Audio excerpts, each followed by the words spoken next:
ये दोनों ऋषि क्रोधित होकर उन्हें श्राप दिया। सीता को ढूंढते ढूंढते किष्किंधा नगरी के ऋष्यमुख पर्वत। हनुमान जी की यह कहानी हम लोगों के जीवन में किस प्रकार उतरी हुई है। जय श्री राम। दोस्तों, आज के इस वीडियो में हम जानेंगे कि हनुमान जी ने बचपन में ऐसी क्या गलतियां की कि उन्हें ऋषियों ने श्राप देने में विवश हो गए। उन्हें किस ऋषि ने श्राप दिया था और वो इन श्रापों से मुक्त कब हुए थे तथा उन्हें इन श्राप से मुक्त कौन कराया था और इन श्राप से मुक्त कब कराया था। तो ये सभी बातें आज की वीडियो में हम जानेंगे। तो इन सभी बातों को जानने के लिए हमारी वीडियो के अंत तक लगे रहिए।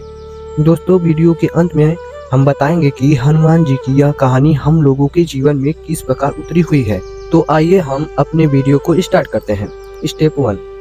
दोस्तों, जब हनुमान बालक थे तब वे एक दिन प्रातःकाल सूर्य को लाल फल समझ लिए थे और वो सूर्य को लाल फल समझकर और उन्हें खाने के लिए आकाश में लंबी छलांग लगा दी। जब हनुमान जी आकाश में लंबी छलांग लगाई तब इसी समय कई देवताओं ने इन्हें कई असीम शक्तियां वरदान दिए। Step number 2। हनुमान जी बचपन में बहुत चंचल अर्थात बहुत नटखट थे। वे जंगलों में तपस्या करते हुए ऋषियों की तपस्या भंग कर देते थे, जिससे ऋषिगण क्रोधित हो जाते थे। एक दिन हनुमान जी ऋषियों को तपस्या करते हुए देखा तो उनके मन में उन्हें परेशान करने को सूझी।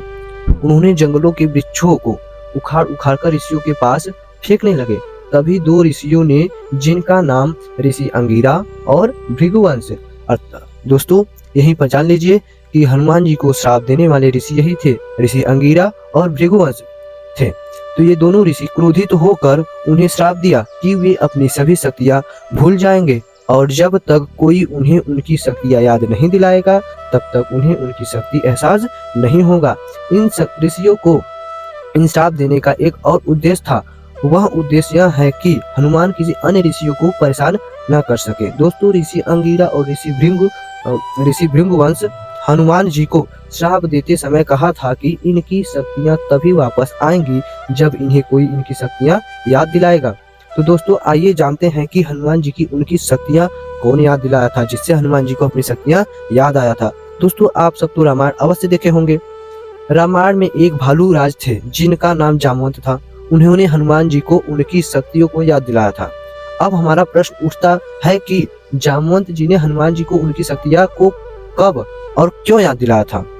क्या आप कभी इस प्रश्न का उत्तर जानने की कोशिश की है? तो आइए हम सब इस प्रश्न का उत्तर जानते हैं। रामायण में जब माता सीता का हरण होता है तब श्री राम जी और लखन जी माता सीता को ढूंढते ढूंढते किष्किंधा नगरी के ऋष्यमुख पर्वत पर पहुँचे। यहीं पर श्री राम जी का मिलन सुग्रीव, जामवंत, हनुमान और उनकी वानरी सेनाओं से होता है। किष्किंधा नगरी से हनुमान, जामवंत और बंदरी सेना माता सीता को दक्षिण भारत में खोजने निकले। जब ये सब दक्षिण भारत के छोर पर पहुंचे तब उन्हें समुद्र मिल जाता है। तब बंदरी सेना में बातें होने लगती है कि इस विशाल समुद्र को पार कौन कर जाएगा लंका में।